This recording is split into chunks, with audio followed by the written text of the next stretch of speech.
말씀은 누가복음 4장 1절로 15절까지 말씀입니다. 누가복음 4장 1절로 15절의 말씀 같이 한 절씩 교독하겠습니다. 예수께서 성령의 충만함을 입어 요단강에서 돌아오사 광야에서 40일 동안 성령에게 이끌리시면서 마귀에게 시험을 받으시더라. 이 모든 날에 아무것도 잡수시지 아니하시니 날수가 다함에 줄이신지라. 마귀가 이르되 네가 만일 하나님의 아들이여든 이 돌들에게 명하여 떡이 되게 하라. 예수께서 대답하시되 기록된 바 사람이 떡으로만 살 것이 아니라 하였느니라. 마귀가 또 예수를 이끌고 올라가서 순식간에 천하만국을 보이며 이르되 이 모든 권위와 그 영광을 내가 내게 주리라. 이것은 내가 넘겨준 것이므로 내가 원하는 자에게 주노라. 그러므로 내가 만일 내게 절하면 다 내 것이 되리라. 예수께서 대답하여 이르시되 기록된 바 주 너희 하나님께 경배하고 다만 그를 섬기라 하였느니라. 또 이끌고 예루살렘으로 가서 성전 꼭대기에 세우고 이르되 네가 만일 하나님의 아들이여든 여기서 뛰어내리라. 기록되었으되 하나님이 너를 위하여 그 사자들을 명하사 너를 지키게 하시리라 하였고 또한 그들이 손으로 너를 받들어 내 발이 돌에 부딪히지 않게 하시리라 하였느니라. 예수께서 대답하여 이르시되 하나님을 시험하지 말라 하였느니라. 마귀가 모든 시험을 다한 후에 얼마 동안 떠나니라. 예수께서 성령의 능력으로 갈릴리에 돌아가시니 그 소문이 사방에 퍼졌고 친히 그 여러 회당에서 가르치심에 무사람에게 칭송을 받으시더라. 아멘. 오늘 본문은 예수님께서 마귀에게 시험을 받으신 그 사건의 기록이 되어 있고요. 또 그 시험 받으신 그 사건을, 그 시험을 어떻게 예수님이 물리치셨는지에 대해서 성경에 기록을 하고 있습니다. 이 본문을 보면서 우리 역시 예수님을 따르는 사람들로서 우리에게 닥쳐온 그런 시험에 대한 부분들을 어떻게 우리가 예수님처럼 극복하고 또 승리할지에 대해서 말씀을 나누기를 원합니다. 먼저 예수님의 사역은 성령님과는 뗄래야 뗄 수가 없는 그런 사역임을 다시 한번 주지시켜 주십니다.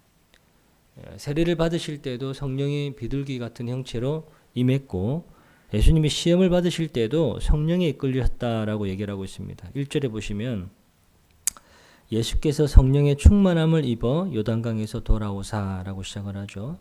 세례를 받으실 때에 하늘이 열리는 그런 신비스러운 사건을 경험을 하셨습니다. 그리고 요단강에 돌아오셔서 광야에서 40일 동안 성령에게 이끌리셨다라고 기록을 하고 있죠. 또 2절에 보시면 그때 마귀에게 시험을 받으시더라라고 말씀을 합니다. 그러니까 예수님이 시험을 받으셨다라는 것은 뭔가 예수님이 부족하고 뭔가 예수님이 이렇게 여러 가지 결핍된 부분이 있기 때문에 시험을 받으신 것이 아니라 보시면 오히려 성령이 충만했을 때에 시험을 받으셨다라고 얘기를 해요. 그런 점에서 여러분 우리가 성령 충만함으로 오늘을 산다고 할 때에 시험이 오지 않는가? 우리에겐 그렇지 않다라는 거예요. 오히려 내가 성령으로 충만할 때에 오히려 시험거리가 더 다가올 수가 있어요.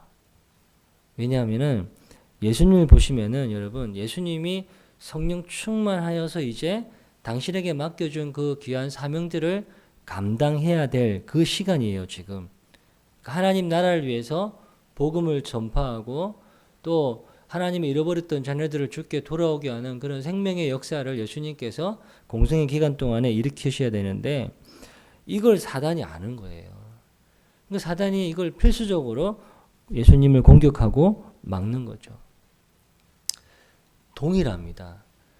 저희가 이 땅을 살아가면서 성령 충만함으로 살아갈 때에 저희의 생각 자체가 땅의 생각이 아니고 하늘의 생각이에요. 성령으로 충만할 때에 우리 안의 생각이 매일 하나님의 나라예요. 내가 성령에 이끌림 바 되어 살아간다는 것은 땅의 것에 연연한 인생이 아니라 하늘의 것, 하나님 아버지의 뜻, 하나님이 나를 통해서 이루시고자 하는 하나님의 계획, 하나님의 나라가 이 땅 가운데 온전하게 세워지기를 원하는 그걸 매일 생각하고 꿈을 꾸는 거죠. 그 일에 대해서 우리가 헌신을 합니다. 근데 바로 사단이 그걸 싫어하는 거죠. 시험거리를 던지는 거예요. 그러니까 우리가 성령으로 충만할 때 오히려 우리 안에 시험거리가 다가온다라는 거예요. 그래서 진실한 성도는, 성령 충만한 성도는 내가 시험을 받을 수 있구나. 그래서 언제든지 시험이 오라. 난 그 시험에 대해 두렵지 않고 내 구주 예수님께서 그 시험을 오늘 이 본문처럼 이겨내셨기 때문에 나 역시 동일하게 이겨낼 수 있어 라고 당당하게 선포하면서 살아가셔야 된다는 거죠. 자, 마귀가 예수님을 시험할 때 세 가지를 가지고 나옵니다. 근데 이 세 가지 안에는 거의 대부분의 인생이 이 세 가지 안에 다 걸려 있어요. 대표적으로 세 가지를 말하고 있는 거죠. 그러니까 오늘 이 본문은 우리가 전에도 봤고 어제도 봤고 종종 보았던 본문이거든요. 그럼에도 불구하고 다시 주의 깊게 보면은 또다시 우리 마음 가운데 주님이 주시는 감동이 있다라는 거죠. 첫째 보시면 먼저는 예수님께 40일 동안 금식을 하셨어요. 그러니까 금식을 하셨다라는 것은 배가 엄청 고프시다는 거죠. 그죠? 그러니까 배부를 때의 사람이 느낌이 어떤지를 예수님 역시 너무 잘 아시는 인간이란 말이에요. 그러니까 지금 이게 굉장한 유혹이 되는 거예요. 어마어마한 유혹이 되는 거예요. 마귀의 전략이 만만치가 않습니다. 3절에 보시면 네가 만일 하나님의 아들이여든 이라고 전제 조건을 달아요. 이건 마귀가 인정을 하는 거예요. 네가 하나님의 아들 맞아. 맞으니까 이 돌들에게 명해서 떡이 되게 해 라고 가장 이 절박한 이 배고픔의 문제를 가지고 유혹을 하는 거예요. 그러니까 우리 안에 이런 이 땅을 살아가면서 이 배고픔의 문제 때문에 넘어지는 경우가 상당히 많습니다. 우리 본능이에요. 본능. 근데 예수님의 답변을 보시면 4절에 보시면 이건 신명기 8장 3절의 말씀을 그대로 인용하신 거예요. 예수께 대답하시되 기록된 바 사람이 떡으로만 살 것이 아니라 하나님의 말씀으로 사는 것이다 라고 얘기를 하고 있는 거죠. 사람들이 이 땅을 살아가면서 배가 고프기도 하고 또 배가 부르기도 합니다. 그죠? 배가 고프든 부르든지 간에 결국 이 육신의 삶에는 끝이라는 마침표가 딱 찍히게 돼 있어요. 육신의 삶에는. 그래서 먹는 것이 인생의 궁극적 목표와 이유가 될 수가 없습니다. 예수님은 이 땅 가운데 우리에게 육신에 먹을 것을 위해서 이 땅에 오신 분이 아니고요. 영원히 배고프지 않는. 그러니까 배고픔에 대해서 영원히 배고프지 않고 영원히 목마르지 않는 생명의 양식을 이 땅에 주시고자 이 땅에 오신 거예요. 그걸 우리가 기억을 해야 되는 거예요. 두 번째로 5절로 6절에 보시면 천하 만국을 보여주시며 이 모든 땅의 나라의 모든 권위와 영광을 다 주겠다고 내게 절하라고 그럼 내가 다 주겠다고 그렇게 유혹을 합니다. 그러자 예수님 8절에 보시면 이것도 신명기 6장 13절의 말씀을 인용하신 거죠. 예수께 대답하여 이르시되 기록된 바 주 너희 하나님께 경배하고 다만 그를 섬기라 하였느니라. 예수님은 땅에 계셨지만은 땅의 것에 목말라 하시지 않았습니다. 예수님이 공생의 사역을 시작하시면서 처음에 제가 말씀드린 대로 성령의 임한으로 하나님 나라에만 집중하셨어요. 하나님 나라에만. 그게 바로 오직 하나님께만 경배하고 하나님만을 섬길 수 있는 비결이 되는 거죠. 오늘날도 마귀가 우리 성도들에게 계속 유혹하는 것이 너네들이 땅에 살지 않느냐. 그러면은 땅의 것을 가져야지. 땅의 열매를 많이 얻어야지 잘 사는 거 아니냐. 유혹을 하는 거예요. 땅의 영광을 가져라. 땅에서 성공하라고 자꾸 얘기를 해요. 그러다 보니 우리의 시선이 계속 땅에 머물러 있게 되는, 땅을 쳐다보게 되는 거죠. 땅의 것만 목말라 하게 되는 거죠. 그렇게 될 때에 지금 마귀에게 절하는 것과 같은 맥락이 되는 거예요. 우리의 시선은 땅에서 하늘로 돌려야 됩니다. 땅에서 하늘로. 그래야지만 하나님께만 경배하고 하나님만 섬길 수가 있어요. 이게 제가 전에 조금 표현이 그런데 땅만 바라보며 살면 우리 목 근육 자체가 이게 굳어져 버리거든요. 굳어져서 계속 땅의 것만 집중하게 돼 있어요. 땅의 것만. 그래서 땅에서 나는 것에 내가 기뻐하고 땅에서 나는 것을 내가 많이 가지면 성공했고 땅의 것만 눈이 돌아간다. 근데 정말 하늘을 바라봐야 될 때 목이 굳어서 하늘을 바라볼 수가 없게 돼요. 목이 굳어서요. 그러니까 우리가 하늘의 것을 바라본다는 것이 굉장히 중요해요. 그래야지만 하나님께만 경배하고 하나님만 섬길 수가 있는 거죠. 물론 당연하게 성령으로 충만해야 되는 것은 말할 나위가 없고요. 세 번째로 9절로 13절까지 보면 마귀가 예수님을 예루살렘 성전 꼭대기에 세우고 말합니다. 9절에 보시면 하나님의 아들이지 맞지? 그러면 뛰어내려. 이때 마귀가 시편 91편 11절로 12절의 말씀을 인용하면서 그러면 하나님의 사자들이 명해서 너를 지키실 거야. 그들이 손으로 너를 받아서 다치지 않게 할 거야. 해봐. 이렇게 말을 하죠. 이에 대해 예수님은 12절 말씀에 이 또한 신명기 말씀을 인용하시면서 주 너희 하나님을 시험하지 말라라고 얘기를 하는 거죠. 예루살렘 성전은 하나님의 임재를 상징하는 장소입니다. 바로 이 성전에서 뛰어내려 보라는 것은 하나님의 아들이라는 그 정체성을 예수님 스스로 입증해 보라는 유혹입니다. 이 마귀가 참 못됐습니다. 이렇게 말씀을 검증해 보게끔 만들어요.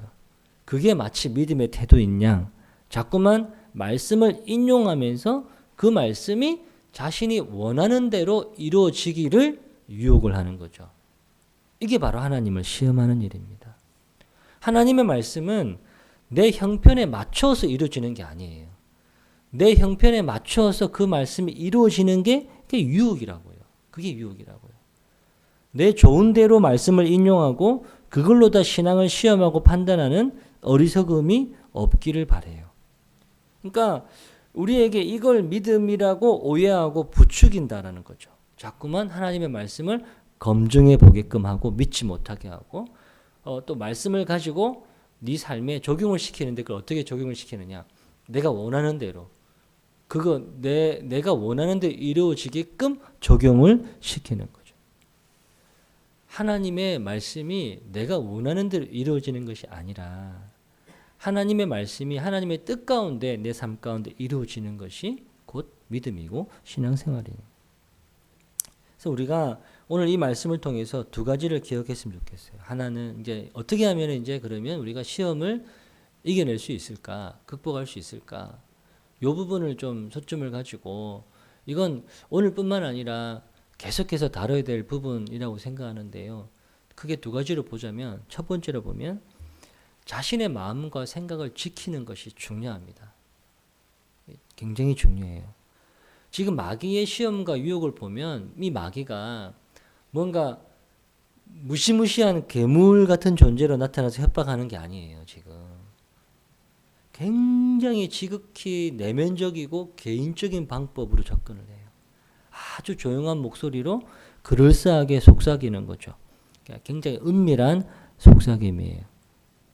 그러니까 우리의 마음과 생각을 하나님께 고정하고 처음에 가졌던 그 마음을 지켜내는 것이 굉장히 중요합니다. 우리가 세례를 받을 때에 사람의 그 인격체가 가장 그 순간이 거룩해지고 가장 하나님 앞에 이 정결해지는 시간이라고 저는 생각을 하거든요. 그때 하나님 앞에 우리가 뭔가를 결정을 하고 결단을 하고 하나님의 은혜 앞에 딱 사로잡히게 되죠. 그 마음을 지켜야 된다. 처음에 내가 하나님을 만났을 때 하나님이 나에게 주신 말씀, 내가 처음에 하나님을 경험했을 때 그 하나님을 통해서 이루어진 내 삶의 자리의 사건들, 그리고 내가 다짐했던 그 마음들, 생각들을 지킬 수 있어야 된다. 예수님께서 세례를 받으실 때에 하나님과의 인격적인 관계 속에서 경험되어졌던 일들을 통해서 메시아로서의 그 사명을 감당하고자 딱 결단을 했고 결정을 했죠. 그리고 그 마음을 예수님이 지키신 거예요. 은밀한 속삭임이 내 안에 내면에 막 들려올 때 그 은밀한 속삭임에 동화되지 않고 내버려두지 않고 적극적으로 하나님의 말씀을 다시 붙들면서 지켜내는 거죠. 잠언 4장 23절에 보면 모든 지킬 만한 것보다 더욱 네 마음을 지켜라.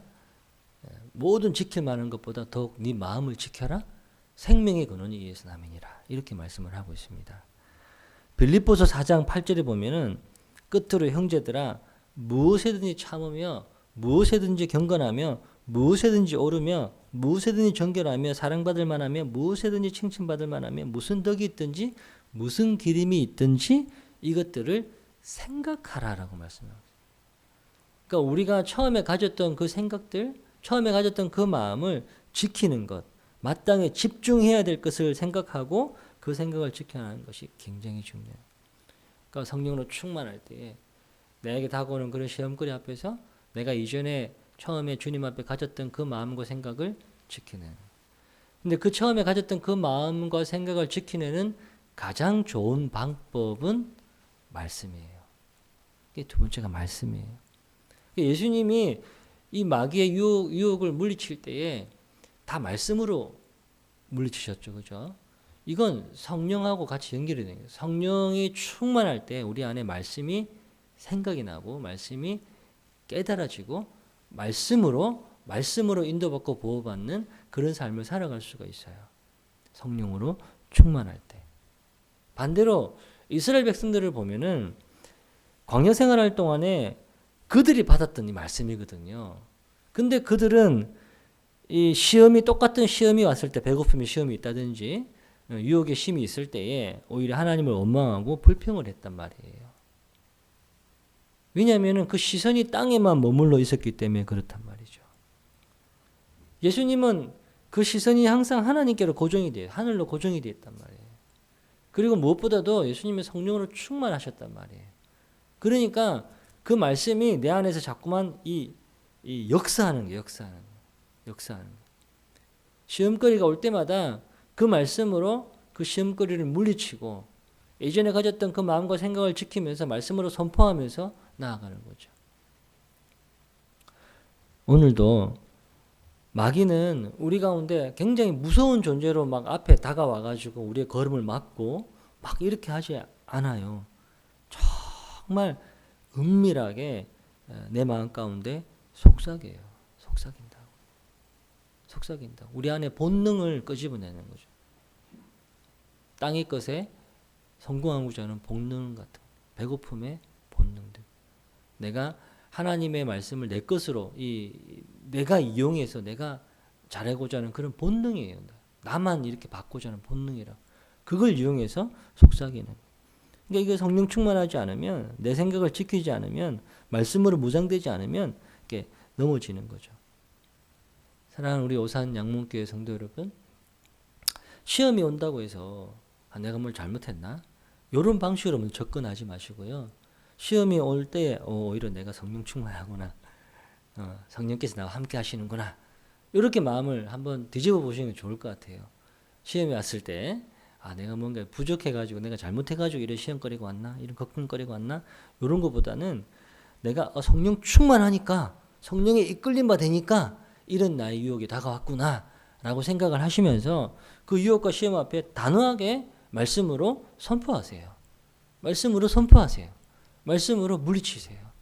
예수님이 하셨던 것처럼 우리 역시 그렇게 하실 수 있고요. 아니 예수님보다 더 큰 일을 하실 수 있다라고 성경이 기록하고 있는 거예요. 우리 안에 이 땅을 살아가는 내내 이 시험과 유혹이 있는 것이 당연한 것입니다. 그 속에서 그리스도인들이 그 시험과 유혹을 이기는 것도 저는 당연하다고 생각합니다.